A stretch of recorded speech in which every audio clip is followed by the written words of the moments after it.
Okay. Okay, we'll call this City of Gig Harbor's Design Review Board meeting to order. This is the Design Review Board meeting for August 11th, 2022. And we'll start with a roll call. And the easiest way for me to do this is to, I'll say your name and you basically acknowledge you're here. So Darren Filan is here. Amy? Here. John? Here. Larry? Here. Brianne? Is it Brianna or Brianna? It's Brianne. You had it right the first time. Okay. And then we anticipate, there's Marlene joining in. So if it takes her a second to get logged up, we'll acknowledge Marlene is here as well. And then city staff. Carl? Here. Okay. And anybody else? Carl, it's, let's see, I forgot. Roxanne, right? Here. Okay, I think Marlene, we acknowledge that you're joining in as you're getting squared away there. Okay, moving on, we have approval of minutes from, let's see here. That was from the June 9th, our last meeting of this year, 2022.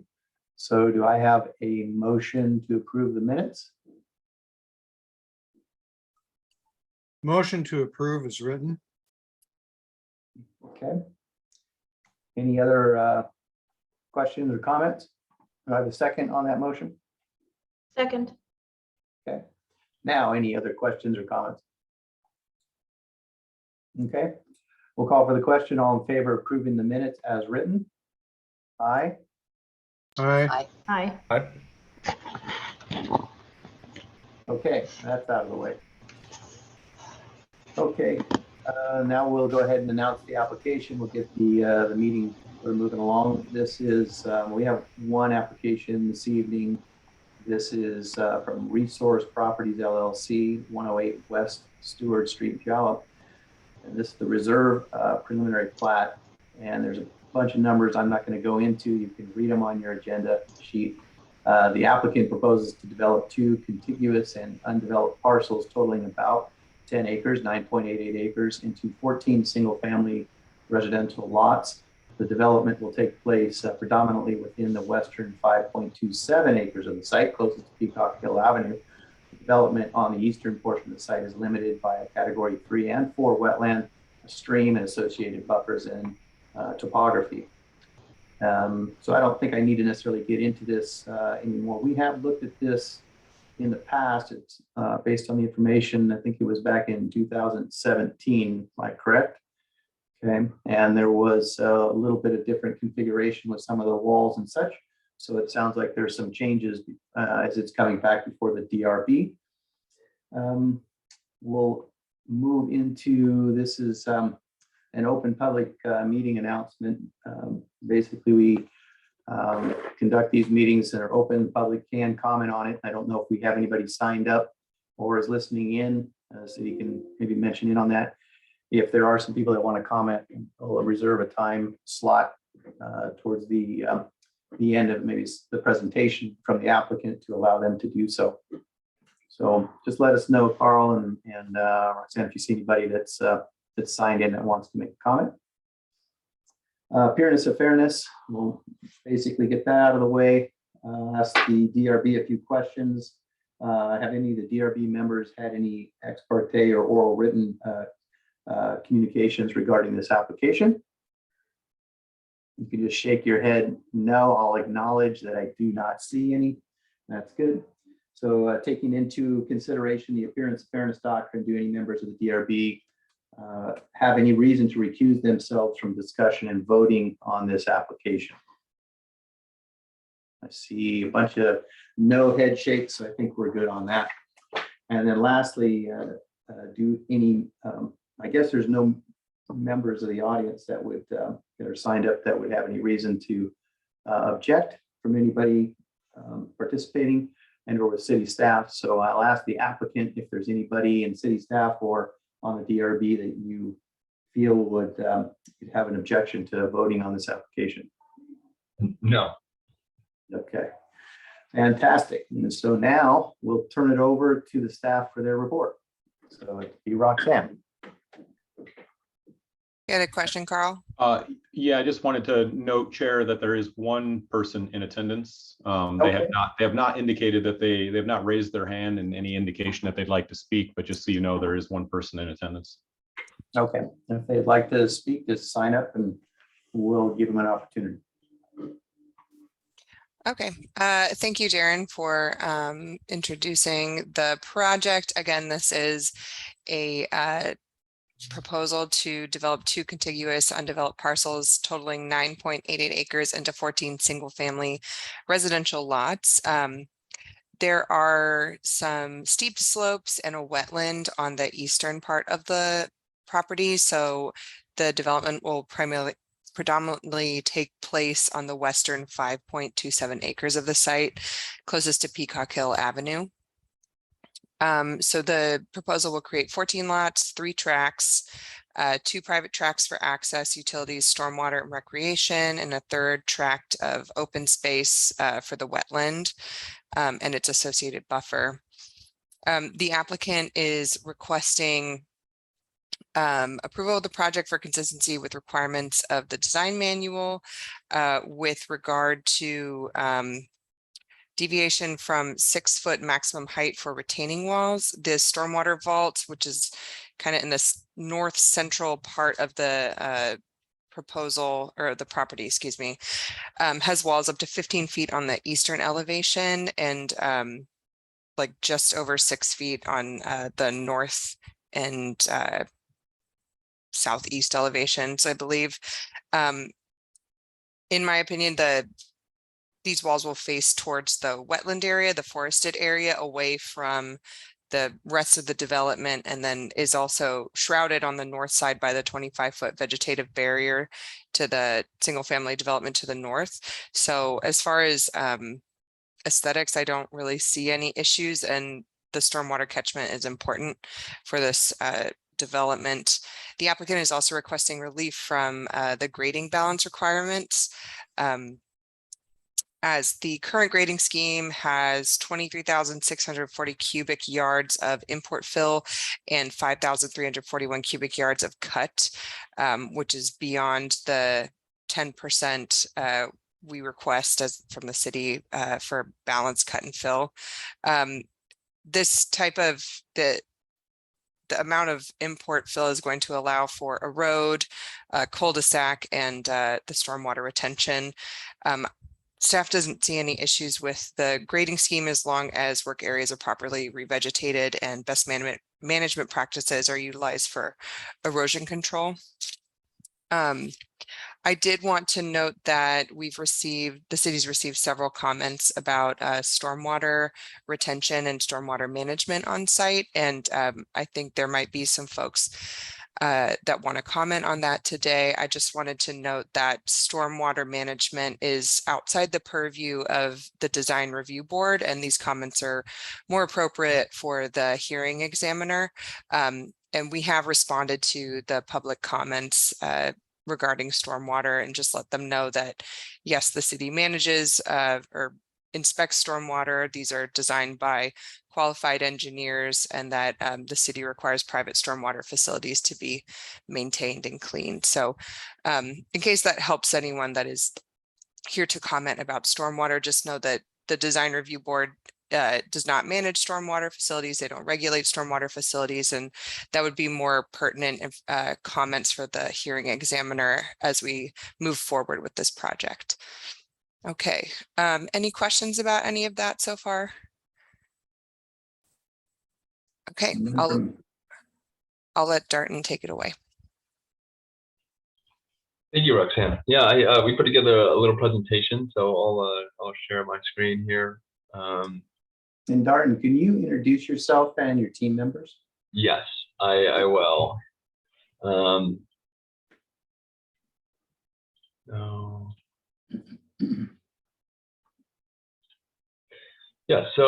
Yeah, my name is Darton Rutherly-Gibbons. I am the project manager for CPH Consultants, which is the civil engineering design firm.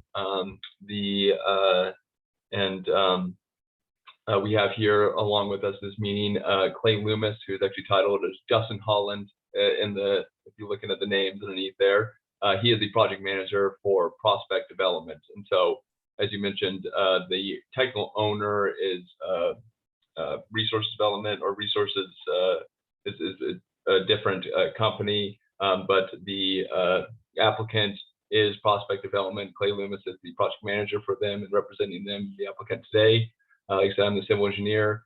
We also have on our team Tim Schreiber, who is our landscape designer. They'll be talking a little bit about part of our plan for the project. And then also labeled as myself at the bottom there without team is Matt Howe, who's our president of CPH in our team. And I have a little bit of a slide for that. But I guess first of all, I really want to thank the design review board for hearing our application and for reviewing it and providing recommendations to the hearing examiner. I also want to thank the City of Gig Harbor staff for the thorough review that they've done of our preliminary plat, and working with them has been a pleasure. And it's been a good experience, thoroughly going through and making sure everything is to code and that we're in the right place and putting together correct plans to meet all the requirements of the city. And so, as it said, there's a project called the Reserve. It's located, it doesn't technically have an address because it's 2 different parcels, but the address we've been using is 117th Peacock Avenue, Hill Avenue, Gig Harbor.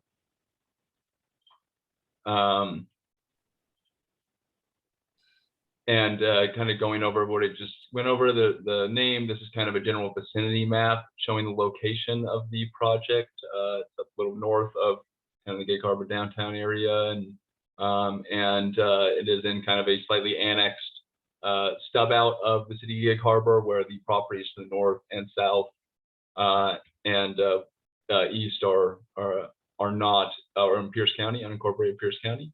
And like I said, the applicant, Prospect Development, Justin Holland being the main applicant there, and Clay Loomis, who's in attendance today, being the project manager for them.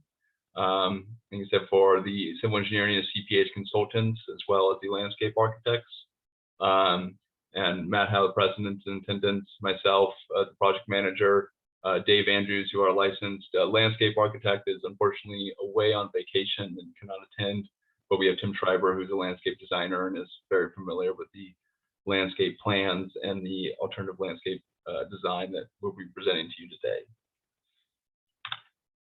I kind of want to get into why we're here first. So this is kind of a view of the development. It is, as Roxanne explained, and it is taking 2 existing parcels totaling about 9.88 acres and dividing them into 14 single-family detached lots, as well as 3 tracks for access, utilities, and open space.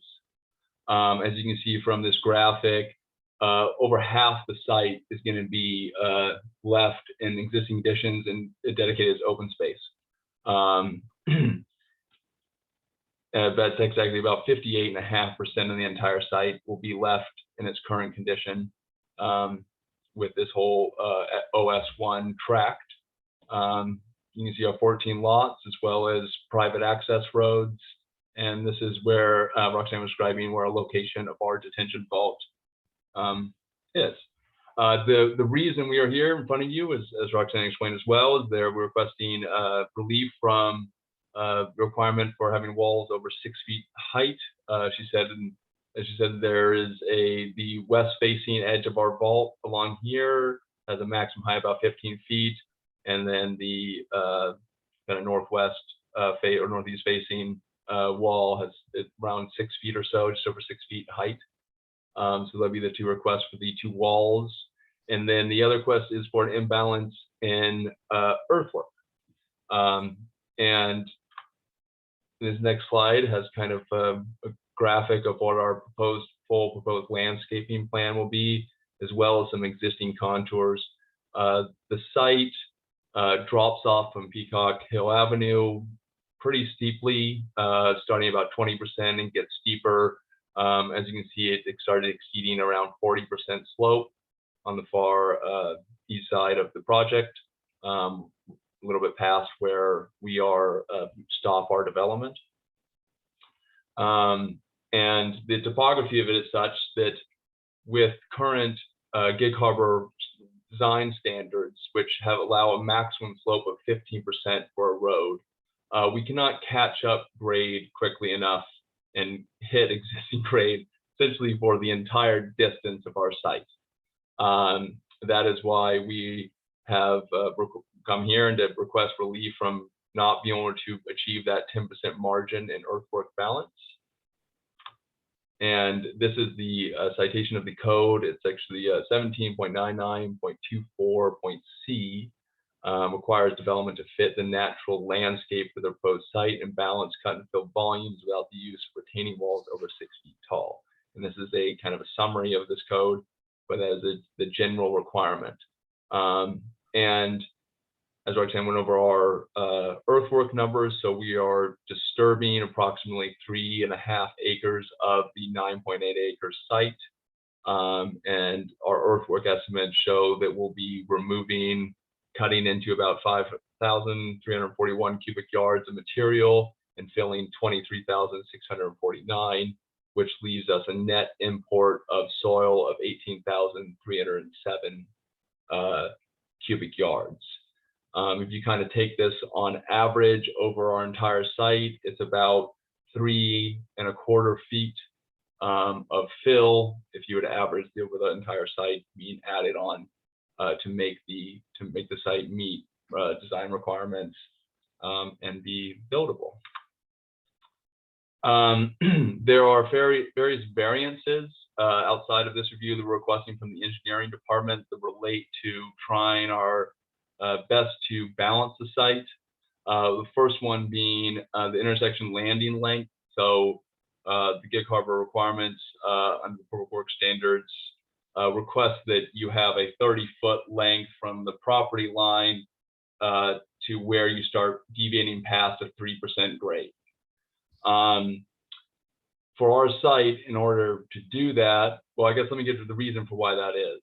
The reason is to try and let cars queue up so that they can have proper sight distance and see incoming cars and be able to make vehicular movements in a safe manner leaving the site. The way that, in order, but if we were to comply with this, you can see this is our current finished grade at 15% coming down. If we were to increase that landing to 30 feet out from the right of way, which would be here, you can see the difference in the additional fill that would be required throughout the entire length of the site. It doesn't get much better towards the bottom, but you can see about 5 feet extra in fill. And we have estimated that this would be about another additional 10,000 cubic yards of fill required to make this site work. As far as the landing functioning as intended, there will still be 17 feet from the edge of the traveled way where the car is traveling to where we deviate beyond the 3% slope. There's also 5-foot bike lanes, so that would be about 12 feet from the edge of curve where a car can safely pull up. They have clear visible sight distance from coming in from north and southbound traffic, be able to pull out into the Peacock Hill Avenue safely without causing issues. So it's still meeting the intent of the design, but it helps a lot with reducing the overall fill that we require because we can just kind of dive into that 15% grade much quicker and try and get as close to existing grade as we can. Another deviation that we're requesting that's related to saving earthwork is there's a joint use driveway that we propose that serves lots 1 through 4. The code talks about how that joint use driveway is encouraged to only serve 2 parcels where feasible. We are requesting deviation to do or variance to provide 4 lots. And the reason we request this is mainly to do with earthwork and matching the existing topography of the site, which is kind of the intent of the earthwork balance code. And we can use, we do sites kind of in this orientation rather than off of our main road A. We can use these daylight and tuck under style homes to really help limit the amount of fill that's required.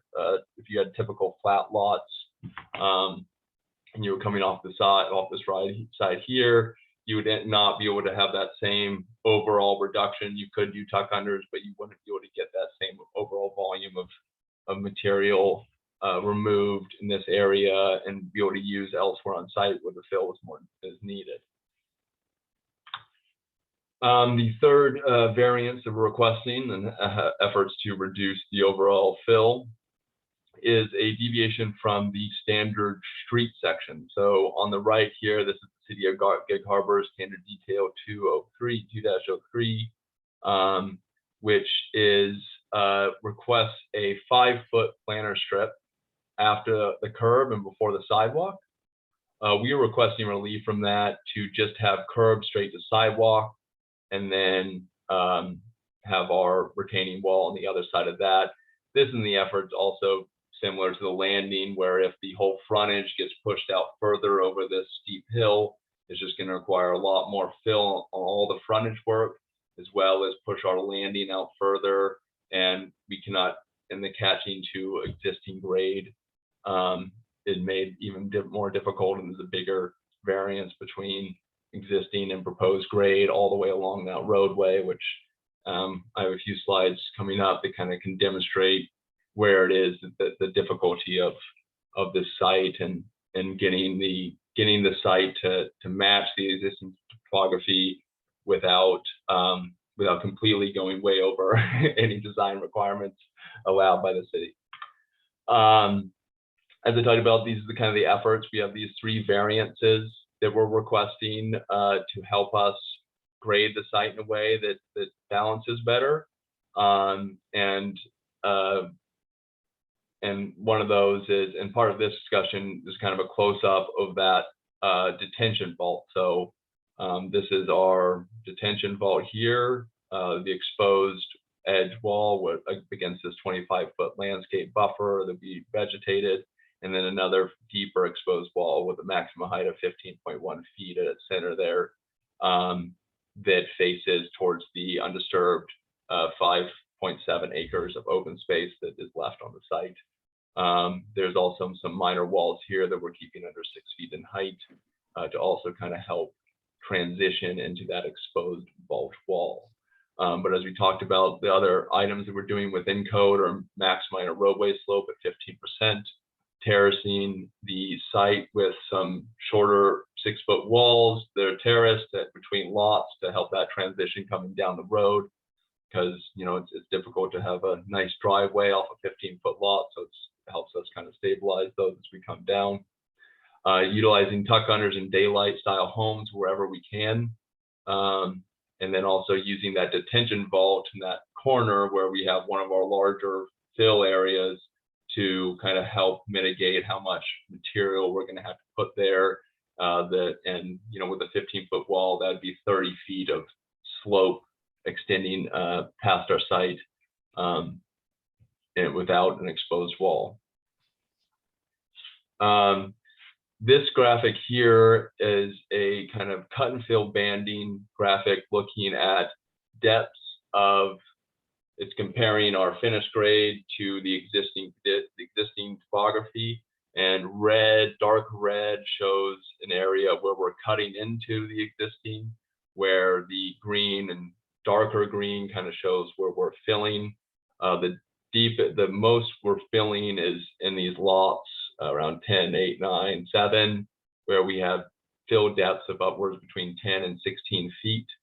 Whereas some of our bigger cut areas are in these tuck under daylight areas with this joint use driveway, and some of these other daylights that we have on the south side of the project.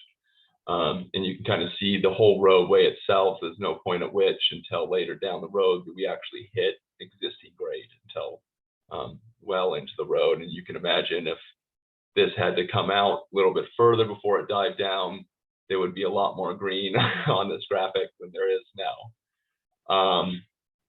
And these sections here we'll go through, these are kind of just cross sections which show similar colors to where we're cutting and filling. So section A here, running across through these lots and out through the back of the vault. So you can see where these lots here are really helping us kind of get, that's where we're getting the majority of our cut from. And then with these retaining walls and what to help reduce as we drop down and try and get as close to existing at the edge of our vault. And then you can see our large vault wall located at the very end here. But you can also see on this thing where the existing topography is, where we're at 10, 22, 38, 18, 20% slopes, pretty much majority of the way down, where a 15% grade is just not going to match well. We provided from Peacock down to the end edge of our units about 83 feet of elevation change over that section there. Section B here is all fill. This is kind of looking down road A and then just straightening it out to the end of the development when we stop our limits of clearing. It's about 70 feet of elevation change here. As you can see, once again, you can see our slope coming in, our 15% max, and then you can see what the existing grade is. And as I spoke about earlier, at that 15%, there's just no way we're gonna hit existing grades throughout that center line. And then you can imagine also without the landing adjustment or the wider width to Peacock, that would just get pushed out further, and this grading imbalance would be exacerbated. These are some kind of north-south cross sections looking at how those daylights and tuck unders kind of help us cut into areas, and the areas of deeper cuts. And you can also kind of get a view of how the road sits above the grade. And so there's another complication. Not only are we sloping from west to east at a steep slope, but the project also slopes from north to south, which makes the southwest end of the site a tricky one to try and match into grades. Another section looking at our cul-de-sac, you can see even down to the point of our cul-de-sac, we're still about 3 or 4 feet above existing grade. And as we come out to the south, we have to use these daylights to try and minimize that, and we're trying to get back to existing as quickly as we can. And then similarly on the other side, we're using little retaining walls to help provide additional cut for those lots. And so like I was saying, that the main focus of our design was to meet the code and to balance the site as best we can, but also we need to stay within the guidelines and requirements of the city of Gig Harbor. And so we felt we found a good balance between achieving all the code requirements with some select deviations that will allow us to maximize that, but as well as exhausting about any technique we can to cut out any additional fill as best we can, and then to supplement this request, we've decided to go ahead with a landscape design alternative, and I'll have Tim Schreider here kind of give a little bit more of information on this landscape alternative that allows for additional kind of vegetative cover and enhancement of our buffer. So skip to the next page, and Tim, I'll let you kind of discuss what we're looking at here. Okay. I'm Tim Schreiber, as Darton mentioned. In this slide, we're looking at these are the existing trees that we're in the perimeter area that we're going to be enhancing, and all the trees all lit up in green for you those are existing trees that we'll retain, which comes to a total of 113 out of 156 trees. Trees that won't, there's a lot of the trees that we're taking out are just non-viable. The arborists determined that they're either dead or dying, and so we're taking those out and replacing them with 87 new trees, which to fill in all these. Oh yeah, please. To fill in all those gaps you see. So we're putting, this shows all the new trees, including the street trees, in the center, but all, so we're adding 87 trees just to the perimeter area to get the total perimeter. So we're going to have 180, one tree per 180 square feet within the perimeter area, which exceeds the requirement of the code, which is one for every 200 square feet. In addition to that, we'll be enhancing, I've got the hatch area that shows the native understory. We'll be enhancing that wherever necessary with native shrubs and ground cover. And in addition, you see like the yellow area off, but where the stormwater vault will be, that whole area will be re-landscaped with shrubs and ground cover, and another, let's see how many, 47 trees total. That includes the backs of lots 8 and 9 on the east side of those. We're providing more buffer there, because that's also, there's a steep slope issue in there, I believe, as well. So if in the end we end up, we're exceeding requirements to improve the existing buffer and enhancing any disturbed areas to meet or exceed the Gig Harbor Code. And yeah, we're all using all native plants. And that about covers it. Thanks, Tim. And before we exit the slide, are there any questions from the review board or the staff or anybody present regarding our slides that they want to go back to and ask the question? Doesn't look like it. It might have been a little too, Darden, it might have been a little too technical for us, to be honest with you. A lot of those numbers, you know, and I appreciate them very much so that you put a lot of thought into that. For us, again, there are new members of the DRB that have not seen this project before, but there are a few of us that have. Maybe you could start by looking and describing where the retaining walls are and kind of walking us through that. It looks like in your design that the retaining walls do stop at those buffer areas along the side, so that we know that that would, for the most part, ensure that the native trees that are there that you're going to retain, that they'd have an opportunity, because you're not changing the grade to remain. So just kind of walk us through your retaining walls there. And I think some of the previous ones, I'm kind of curious as the development extends towards the wetland buffer, it didn't look like you had a lot of retaining walls that I can see on the property on that side. So just walk us maybe through that and some of those heights. Yeah, absolutely. So we have these terraced retaining walls between lots 12, 13, 11. And the 10 tiers, they do peter out and match up to existing down at the bottom as well as the top here. And the idea being is be able to get these tuck unders lined up in a row and be able to drop down that, because basically the daylights, they sit up and then they have a 10-foot drop to the lower level for a 2-story in the back and a 1-story in the front. And these retaining walls allow us to drop down that pad, continue down our 15% slope, and then drop between these different units to kind of help, because otherwise you would kind of have these space them out a little bit further with kind of side slopes that aren't quite as efficient as of keeping these units together and providing more cut in each section, and be able to kind of get the allowable number of units closer up on this side and cut.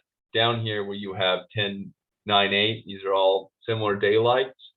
We did not use retaining walls in here as there was just you know, it wasn't quite as needed. There wasn't the tightness that we needed. We had more space to fit these 3 units in.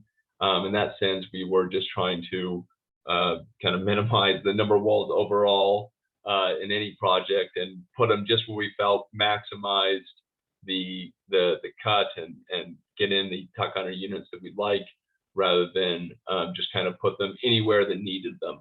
Because you can see from some of the slopes on the site, there are lots of different places that we could add additional walls. We just try to limit them to some regard and keep them where made the most sense for the design, and particularly driveways coming off that road A along that section where you have these areas where you're on a cul-de-sac, which has less, can't have that same 15% cross slope on it.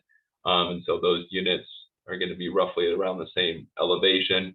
And then so try and, for like unit 9, come down as steep as we can without influencing 10, and then drop down there. And then also kind of can daylight without much impact to the buffer, and kind of keep away from the steeper slopes as best we can. And that also allows us to landscape areas along here, along this slope.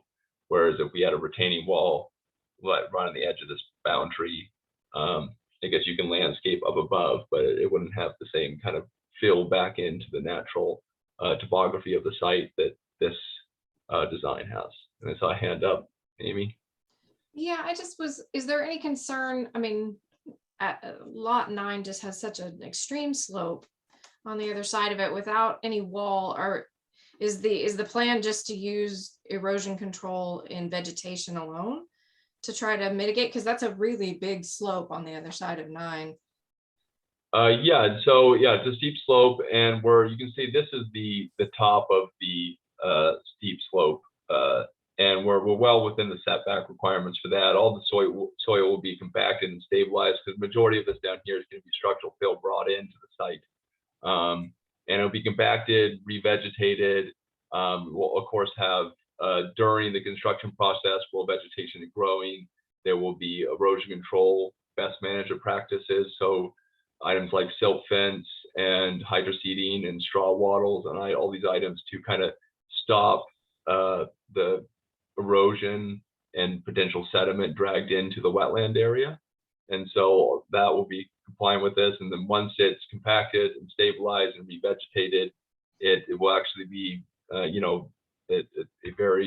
have a whole geotechnical engineer that evaluates and gives us minimum slopes that we're allowed to use in these areas. So per their analysis and the revegetation and the landscaping plans and all the temporary erosion control measures that we put in place during the construction of the site, that slope was not a concern for us in that location. Okay, thank you. Your walls, Darden, your walls that are along Peacock, are those fairly minimal just to get the sidewalk to sort of grade out? Yeah, and really mainly to help keep the trees in that area. That buffer between Peacock and the development is really important. If we kind of grade into that area, there's some significant trees that potentially could have their roots covered and might need to replace, and we want to keep, as much as we're enhancing and adding all these additional trees, I mean, the big core is trying to keep as many existing trees there as possible. So will that, what is that grade differential from the back of that wall down to those trees? I think that one is,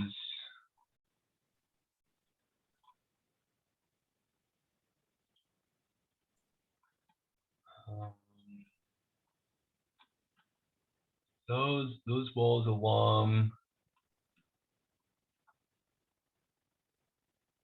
none of them are higher than 4 feet.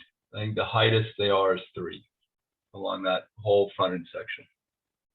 Will they require any sort of edge protection since they're so close to the sidewalk? There will be a kind of fall protection fencing. They are about, I believe we're 2 feet from back of sidewalk to right away, and then there are additional 2 feet out from that. That was part of the city review, was to keep them a little bit further outside of the right of way, so they're privately owned and maintained. Okay. What kind of material are you using for that? All the walls we're showing, except for the vault, will be mechanically aerostabilized MSE walls. So geogrid, block and load kind of type, block walls. Okay.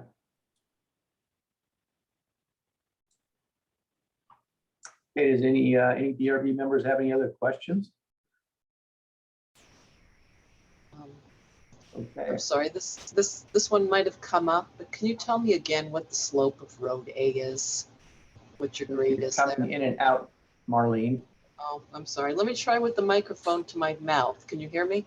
I can hear you. What's the Work grade of on, Road A? your audio. The grade of row 8 is 15%, which is the maximum allowable for a private roadway.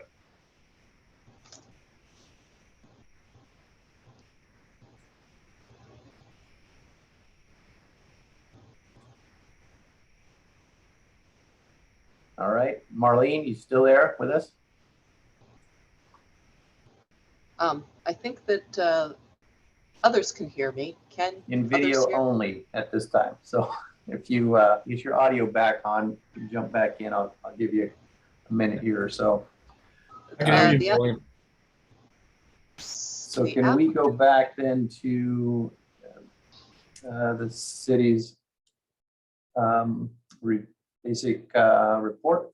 And we'll maybe jump to, in essence, their kind of preliminary findings on this.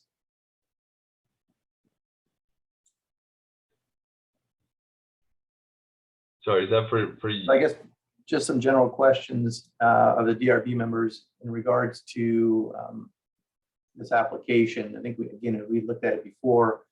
It had some of the similar design challenges as presented back in 2017. And in this proposal, it looks like they've looked to reduce a lot of those high vertical walls and propose some stepped multiple wall design solutions for that. And I think in regards to the cut fill measures, me personally, I don't have any concern with those. I think those sometimes are just numbers. This lot has residential developments both north and south of it, so it sort of fits within the context from a land use standpoint.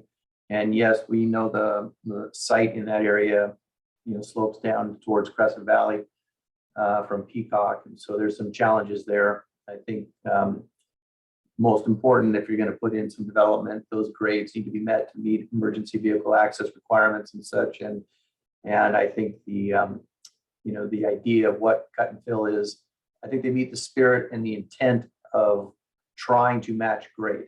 And I think that's really what we were looking for, not necessarily, a prescriptive number. Any other comments on sort of the cut and fill design?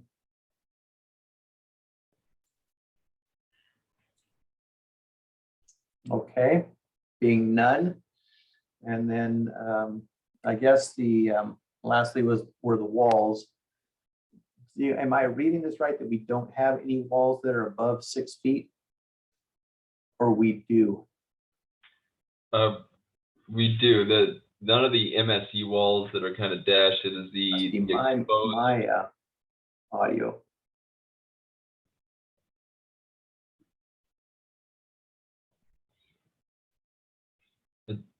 Oh, can you hear me? It's like I'm Darren, hearing you just fine. I can hear you too. Okay. I think it's Darren's audio that is Having the issues. having some issues. Let's give him a second to get himself back online here. There we go. Now I can hear everybody. Oh, Yeah, good. so these are the two exposed walls that are over 6 feet tall, and this is the edge of our vault. So these are we cast in place concrete exposed walls, and this is simply to be able to, stormwater retention is incredibly important, and mitigating the increase of impervious area on a site is one of the bigger challenges. And it's a fairly large vault for such a small size site. But the two walls that we're requesting relief from are this one right here, and then this wall right here that exceeds 6 feet in height. So what is that, in essence, that cross section? Obviously, I can see the grade differential of 227.7 to 212.6. So obviously, it's a pretty substantial wall. How much of that vault is actually even below that grade? And enough to let it settle. And there will be a certain area that might extend slightly below it. because the vault's pretty tall itself because it needs to sit as material on top, as well as I think it's about a 12-foot interior depth, as well as footings or whatever. Where if there is an exceedance but below the bottom vault, basically the vault side extends below the bottom of the vault into a footing, and the actual bottom of the vault kind of sits up above it slightly. And I presume there'd be some kind of fencing that runs, that's integral with the vault? Yes, there'll be a fall protection fencing all along the edge of the vault there, or in any wall over 30 inches as required by code. Okay. Can you show us again in landscape planting in and around those areas? Typically, when we've had walls that are pretty tall like that, they're facing wetlands. You know, kind of understanding, trying to see how we can kind of buffer that up, even though, you know, most likely it's probably just deer that'll be looking at it. And so this is the area of one exposed wall with all this vegetation. There's a large significant tree right there, and then as well as additional 20-foot private landscaping buffer that will be privately maintained easement that the HOA will be responsible for, and as well as the additional landscaping they put along the buffer. Mhm. And then remember, this entire area is completely forested, or the whole set, Okay. And on the, what would be the west side of the vault, that's all basically at grade? Yes. Yeah, this access road comes in all at grade just for access and turning around of utilities and cleaning the vault and making sure that it's properly maintained and operational. Okay. Okay. Do any DRB members have any comments on those walls associated with the stormwater vault? Can you hear me? I can hear you now, Marlene. Awesome.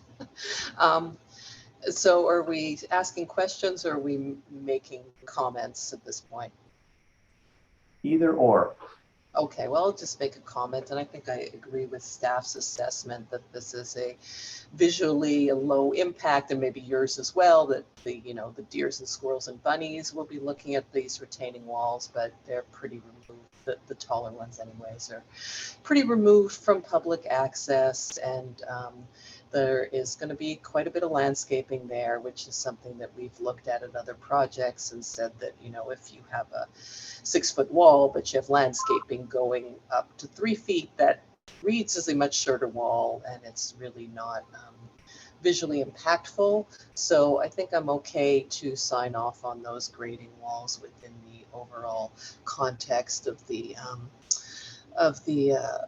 project. I guess I have a quick question about whether the appearance of these walls are what we're seeing on Exhibit L of the original package, that little picture on the lower right-hand corner, if that's what we're referring to when we talk about those locking blocks.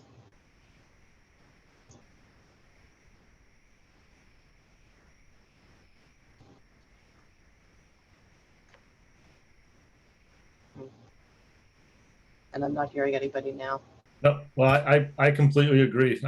If they're out of sight and it doesn't look like there's any chance that they'll ever be in sight, the height really doesn't bug me, as long as there's safe barriers around it, which looks like the fencing will. So I'm okay with the ones around the retention pond. And to answer your question, Marlene, I think the dry block wall assembly you see there, I think is what they're proposing for the smaller retaining walls, that the vault itself would be cast in place. So, which would be just straight concrete unless we ask for something otherwise, something that's, got a board form or some kind of form pattern to it. Is that correct, Art? Yes. Okay, well, I mean, I think even, so you're talking about the ones between, those terraced ones between the lots, that what's in Exhibit L is the look of those. And I understand. Yeah, okay. And the taller ones near the vaults are cast in place. Well, again, even so, I think that if you landscape against them, they will be totally acceptable.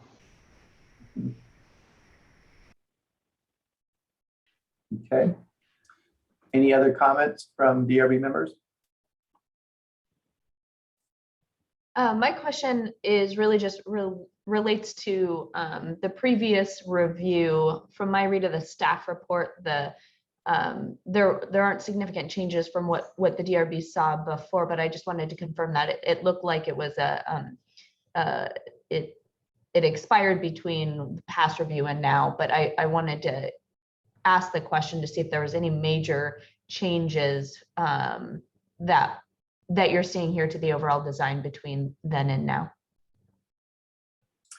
The only change that I see is what we had asked for, is that they make use of stepped walls. I think the original design had singular retaining walls, those dry block walls between the individual lots. And it looks like this new proposed design actually does look at stepped walls. And then we had asked for some vegetation to screen the what would be, I guess, the east and kind of northeast corners of that vault. And so it looks like they've got a landscaping plan to kind of respond to that as well. So it seems like they've made some changes here since the last time we reviewed it. Okay. Yeah, well, I think just from my read of this, I would agree that the cast in place walls around the vault, I think they've done a good job at doing their best to screen around those and really are low impact in relationship to the rest of the development. So I don't have a problem with this. I appreciate the conversation about if they were more visible, there might be something more than the concrete surfacing, but I don't think the wetland creatures will be too offended by them. So I'm good with this. I don't have any more questions. Thank you. Okay, anybody else? Okay. Chair, sorry, if I could, Chair, I just wanted to note that there are a few new folks who've joined the meeting as participants or attendees. I apologize. And so you may want to pose the question to see if anybody is interested in public comment tonight. Yes, thanks, Carl. I think that that'd be a good opportunity right now for any public attendees. They want to make a comment, is or raise your hand, and then city staff will sort of queue you up and allow you to make a few comments. Again, as to reiterate, if it has to do with any stormwater or civil engineering type issues associated with the project, and again, our purview is to look at design standards, and so it's kind of out of our wheelhouse. So we would defer that to the engineering staff of the city and the hearing examiner. So any other comments, please feel free.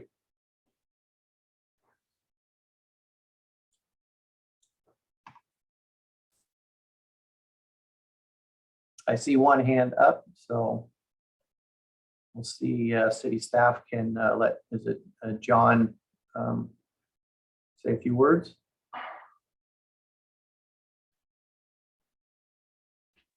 I see John's muted. Who controls that? Is that There we better? go. Okay. Yeah. So John, you want to introduce yourself? Sure. And where you live, and then please feel free to make some comments. Great. Thanks very much. John McMillan. End of my phone number is 0325. I'm at the property just southeast of the subject property, parcel ending 7017. All the waters on this little year-round stream that comes from this ravine enters my property. And I'm very familiar with the habitat down here. Been living here for 26 years, and there are crayfish and indigenous species living in this. So I'm real concerned about this habitat. And I know that runoff is something that you're not entertaining questions about, but I might want to add that there are 2 or 3 other people that wanted to join at the city. And one guy called me. In fact, Dave Robertson, who's just south of this property, went up there having been told that he could join the meeting up there and couldn't. So he's quite upset in not being able to join us at this meeting. Apparently he didn't get these documents that the rest of us got. But anyway, just to let you know, there are other people that wanted to comment and couldn't because they didn't have access. So not sure what happened there, but I obviously most of my concerns are runoff related. I don't know what's considered a DRB purview or not. But if a 500-gallon tank of pesticides from a pest control vehicle spills on the road, where does it end up would be my question. Is that an outfall runoff question, or is that something you folks can answer? Well, from my standpoint, I don't think that's anything that our DRB members could answer, obviously. And in regards to the stormwater practices, the sites are required to sort of manage and maintain their own stormwater. The site being cleared and developed into an alternative use obviously always has some risk of additional stormwater that finds its way off the property. But with the state ecology guidelines and other things that are in place with the city, that's not the intent. I'm not necessarily speaking as an advocate one way or another for the development. But I think if you do have some concerns about that, I would definitely bring them up to the city, starting with Carl and possibly talking with development engineering, and to make sure that everybody's looking at everything that needs to be looked at. I'm sure the development and developer want to make sure they're doing the right things to mitigate anything as they are under construction and future. So that doesn't necessarily speak to the potential individual lot owners, and what they do or do not do, in the future. But we definitely want to be very cautious, as a community when we're thinking about new infill tracks, and as we think about more development and density and reducing some of the green spaces, in the community. So I appreciate your comments, John, although I don't think that, again, the DRB is in a capacity and it's sort of our role in looking at this to be able to give you an answer maybe that helps satisfy your concern. Oh,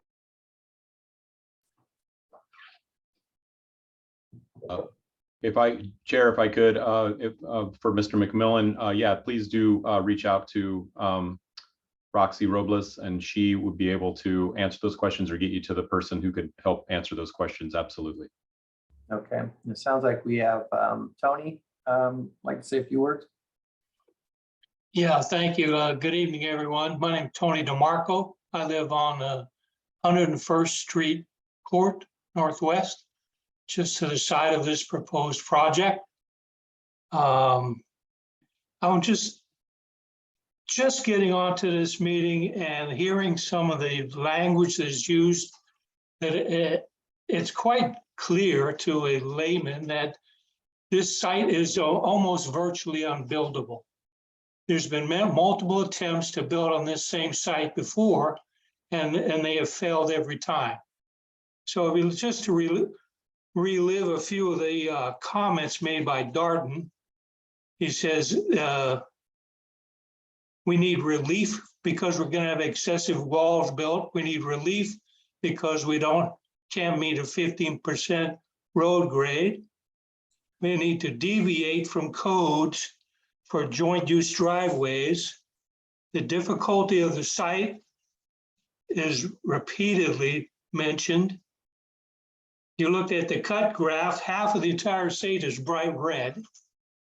You're going to bring in about 18,000 yards of fill dirt in an attempt to make a site level. It also sounds like it's an unsafe enter and exit onto Peacock. So I'm just really surprised that we're moving forward with a project on a site that is so incredibly steep.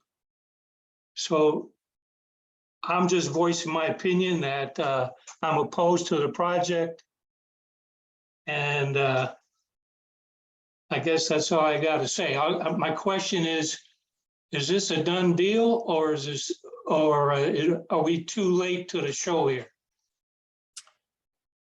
No, thank you, Tony, for your comments. In regards to the design review, we are looking at some elements associated with, as you pointed out, grade and trying to be respectful of natural topography, vegetation, walls sort of come into play with that. And other than that, no, we are, the design review board is really just a recommending body. The hearings examiner actually is the sort of legal authority in making that decision.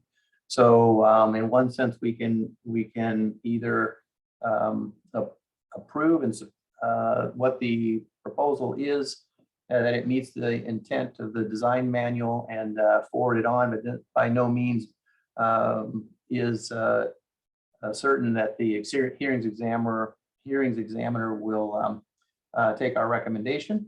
So there's obviously time to make your comments heard and known in the process. So again, I think that I would encourage you to reach out to the city staff and understand some timelines and schedule for that so you can participate.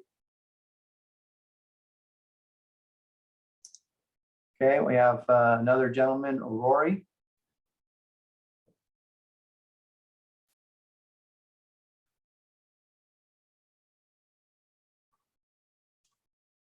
Okay, Rory, would you like to say a few words?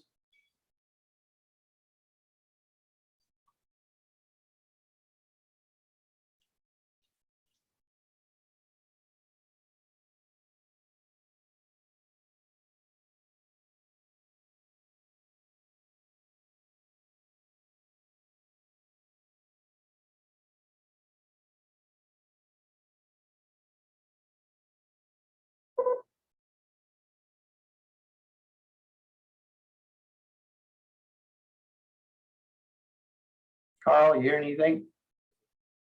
I want to make sure it's not me. Oh, Cher, we can't, they're not getting anything. And Rory, you are showing up as unmuted and on our screen, but we are unable to hear you, unfortunately. I would say, Chair, if we're unable to make a connection with Rory, that Rory, please do reach out to staff with your questions, and we can certainly answer those for you. Oh, wait, looks like something's changing there. Rory?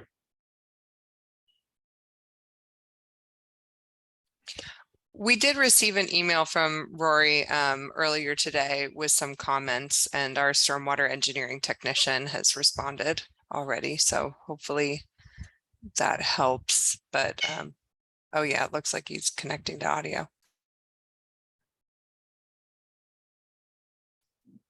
Do we have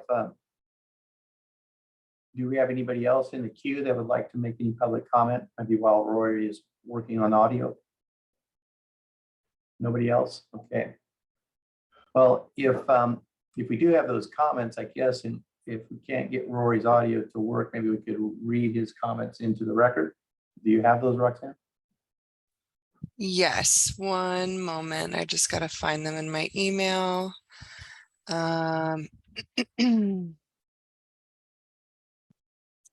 So Rory had emailed saying, I own the adjacent property parcel 0222323003.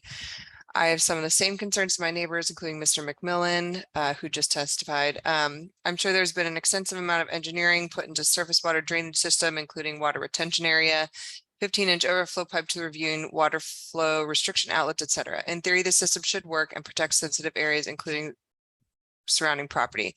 Our stormwater engineering technician responded correct. The project will be designed and stamped by a licensed engineer. The first review from the city engineering team has been complete and comments have been sent to the applicant. There will likely be many additional review or comments going forward as this project is still in the land use phase. Mr. During said some of these. Can you guys hear me?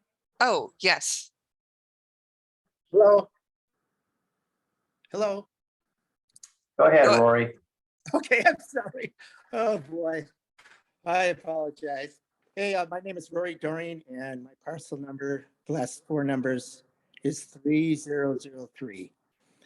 And I own the property that's just below the housing development. And I was wondering, I'm sorry, I'm trying to get this from echoing. Anyway, Darton was showing some graphs, and I had a couple questions. It was the exhibit site plan, and it showed an area there where it says revegetate area as needed throughout disturbed area. And it showed vegetation there. And some of the site plans show a 15-inch pipe in the design. And I'm kind of confused. I've seen three different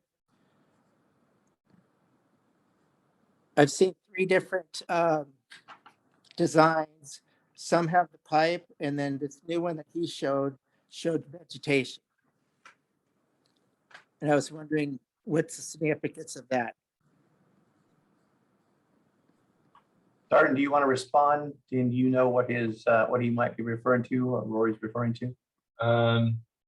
Yeah, I believe I can understand. So we have various demographics. I think the first one you're referring about the plan is our alternative landscape plan, which doesn't show any stormwater improvements on it. So that'd be why you wouldn't see any piping. As far as piping, you would see there is the 12-inch above ground pipe coming down the slope to a energy dissipator and dispersion trenches to feed the wetland from the from the detention vault and after the water quality facility. So that'd be the only above ground pipe that you would see on site, but it'd be pretty revegetated all around where we would have to place it. So the pipe is there, it's just underground. Majority of the pipes underground, except for one that extends down that slope to the edge of the wetland. Yeah, that's the talk. I'm talking about the 15-inch pipe from the vault. Yeah, the pipes leaving the vault will all be covered until they get to the steeper slopes outside of our property and down, so we can release them at the wetland and not at the top of a slope. So the 15 edge pipe that connects to the vault, it goes down the center of that slope, and it looks like there's a restrictor on the end. That's going to be installed? Yeah, there's an energy dissipator that releases the energy coming down that slope, and then it goes to dispersion trenches for level spreading and kind of to slow the water and release it so it reduce any potential for erosion. Okay. Also, I had one thing I wanted to talk about. My voice is echoing on this thing, so it's kind of hard for me to do this, but at the bottom of the wetland area, it shows a type 4 stream. If you look at the bottom corner there. And that's a pristine creek. The stream is so clear you can drink the water out of it. And that's what John was talking about, the organisms, and there's some crabs in there that he was talking about and so forth. But I was concerned that if too much water comes down that ravine too quickly, it's going to wash all that right out. And I was wondering, will your design prevent that from happening? Well, as we discussed earlier, there's kind of the stormwater release and stormwater design aspect of it. As Roxanne mentioned, we are kind of in the land use phase. The hearing examiner will be the kind of appropriate place to ask that question, and we can get a more detailed response to that venue. And I believe, Darton, Okay. you did just address that concern. There will be an energy dissipator at the end of the stormwater release pipe, and there will be trenches that will disperse the stormwater so that it doesn't cause erosion. So, Okay. Rory, we do have a very rigorous stormwater engineering process, and we are doing everything that we can to, treat and prevent erosion on site. I think that also for the folks that are listening who are concerned about the critical areas on the east side of the site, recharge from stormwater for these critical areas is important. So it is important for stormwater to sometimes get to these areas because otherwise they will dry up. They're used to having water come through them. And when stormwater is retained, that means that not as much water will be going through them on like a regular basis or on during storm events. So please do know that stormwater is being treated and maintained. We're not just like, I don't know, throwing pipes in the ground for no reason here. Well, one thing that does concern me, are you still there? Yes. One thing, how come I could talk so clearly to you now? It's not echoing. One thing that does concern me is that trench on both sides of the trench coming down there. It's like a valley. All the water concentrates in the center, and then it goes right down, and then it goes onto my property. It goes through that wetland, that protected wetland area, and then onto my property. So, I mean, any water erosion or anything that comes through that area is going to be coming directly onto my property. And it'll wash that protected area out in a second. I was just up there today looking at it. It's just beautiful. I could send you guys some pictures if you want. It's just pristine. It's really, it'd be sad to see anything happen to it, to be honest. But Again, it's being engineered to make sure that no erosion happens, and stormwater concerns will be addressed more completely in the hearing examiner public hearing. okay, that's about all Yep. I was concerned Rory, about. thank you. Thank you for your comments. And again, I'd encourage you to connect with the city staff, and it'd be appropriate for you to be, since you're a neighboring property owner, to be privy to what's going on in regards to schedule with the development and any meetings, so that you can at least listen in and see what's happening. So you'll have an opportunity, I presume, to comment, but you'll have to, take that opportunity, and sometimes you have to be a little forward to make that happen. Appreciate your comments. Okay, do we have any other comments from the public? Any adjacent landowners? Okay. Obviously, as you can see, it's obviously it's sensitive when you're doing work next to your neighbors, especially you're taking down a lot of vegetation. So I want to make sure you understand how important that these kind of reviews are. Okay, with that said, I think we go back to the city staff report. And again, it sounded like most of the DRB members are comfortable with how the site walls are designed, and they don't exceed the 6 foot, with the exception of the storm vault, which is at the lowest portion of the site. Looks like they're going to be able to mitigate visually that with some additional landscaping. Again, the cut and fill on the site, although the public comment, if you take it sort of as a prescriptive measure, may look like it exceeds some of those figures. But again, I think the spirit of what is written in those numbers that are in the design manual are there, so that we don't have a blanket sort of disregard to the property. In this case, I don't think that is what's happening. They are looking at the topography and trying to work with it. I would presume that if there wasn't an emergency vehicle sort of minimum grade that they needed to meet, they could push things down a little bit more and make the roadways a little bit steeper into the property. But again, they're sort of trying to find that balance. And again, I think it's an appropriate solution. It doesn't meet it prescriptively, but none of the best parcels and or plats are available. All of the most challenging ones are the ones that are available.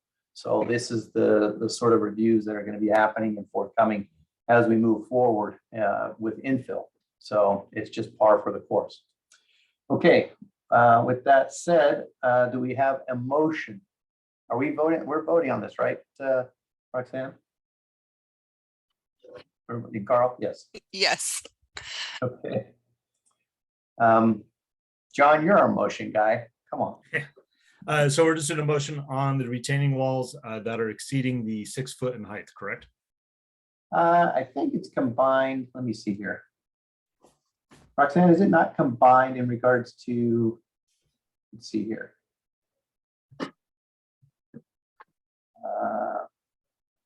Let's see. Yeah, I think the both of them, the grade and the walls, are combined, Yes. correct? Yeah. Hang on, I'm pulling up, see if I can see. I'll wing it.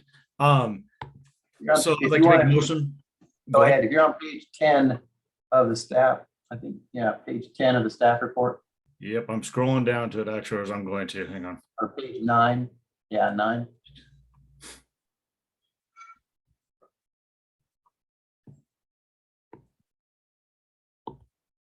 Still scrolling. Hang on.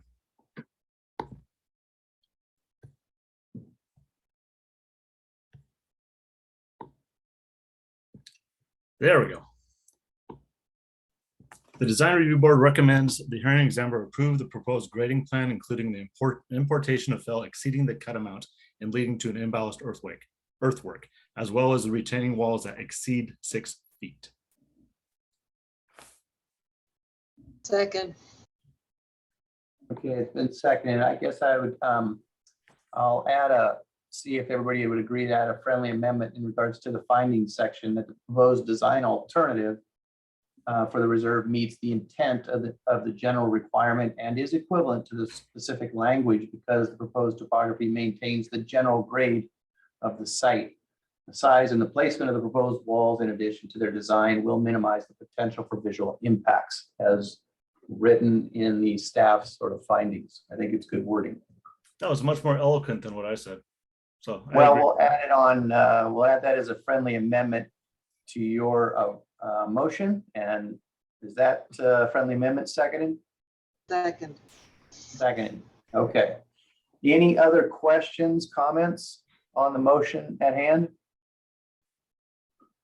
Okay, we'll call for the question. All in favor? Aye. Aye. Aye. Okay, do we get 6 ayes, no nos? Is that correct? Shake your head no if that's, okay. Got it, okay.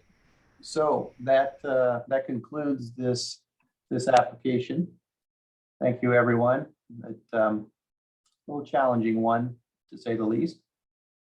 Okay, so we can excuse the applicant and their team. And public can stay on if you want to listen to some little business that we might be doing. So thank you much. Thank you so much, everybody. Really appreciate your time. Thank you. Thank you, Jordan. Excuse me, Chair. What part of the report did you take that amendment from? It is the. Just want to be able to draft the recommendation.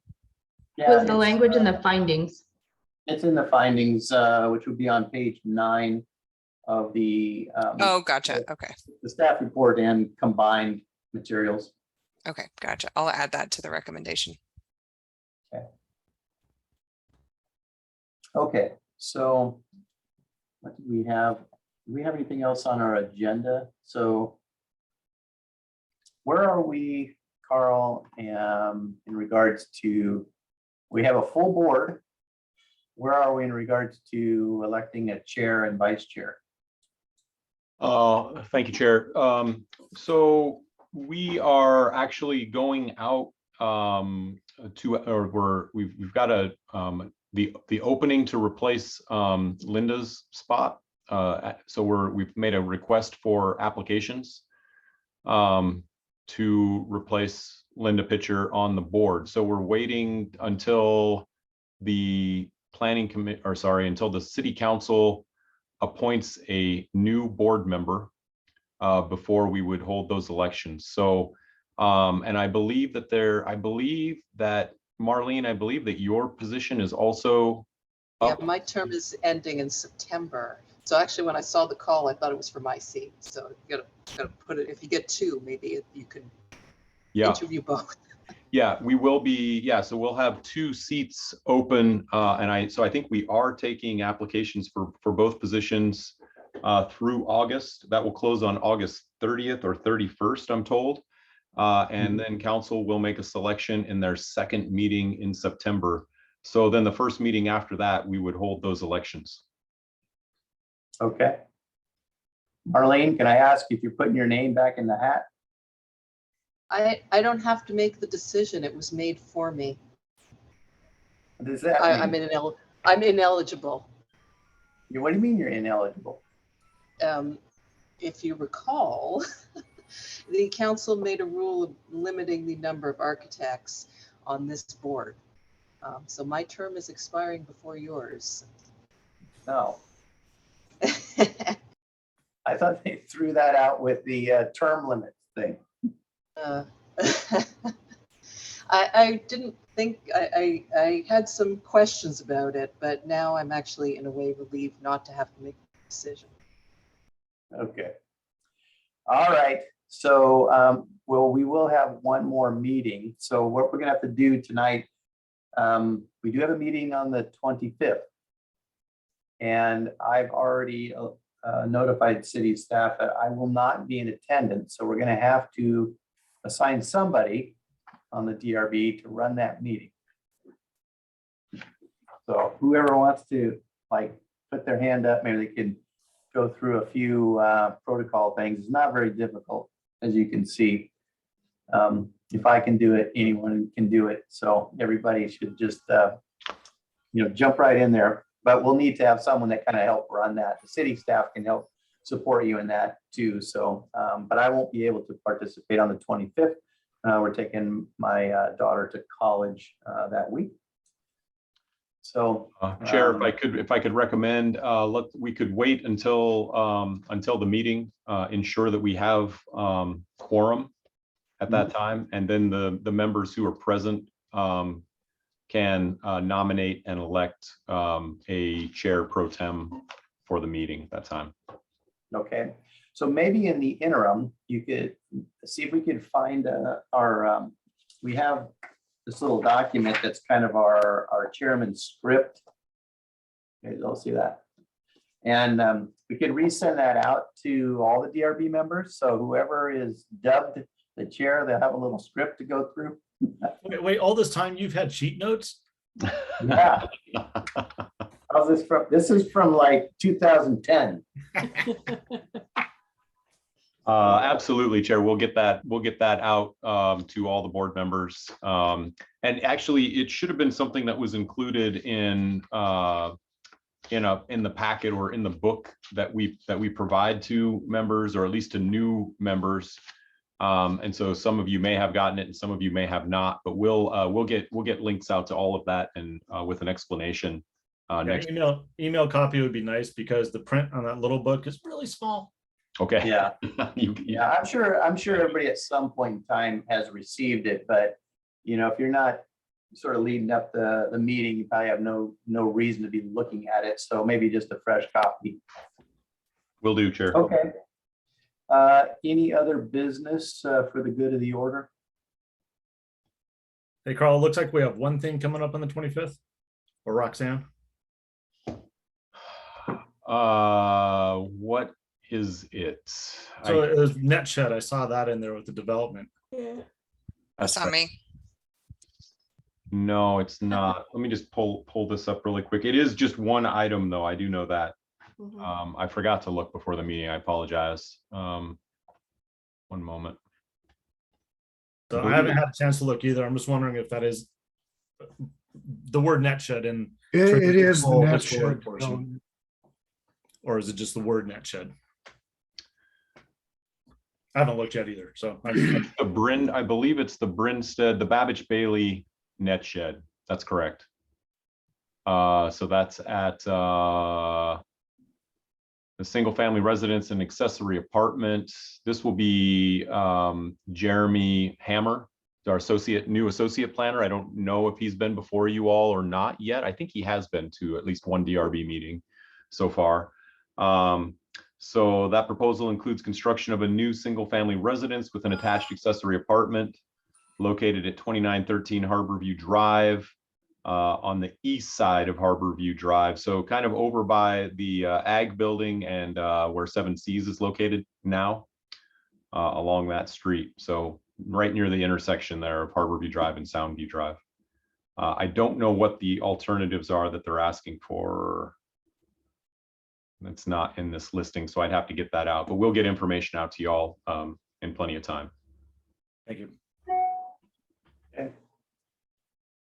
Okay, nothing else? Make a motion to adjourn? I'd like to make a motion to adjourn. Okay, is it Who's second? seconded? Seconded. All in favor? Aye. Aye.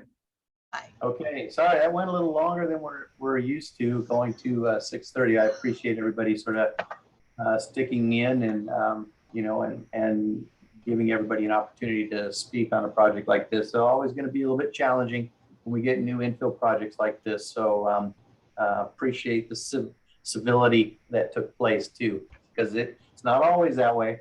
So, Yeah. All right, everybody have a good night. Well, good evening. Okay. Thanks, Night. everybody. Bye. Bye, everybody.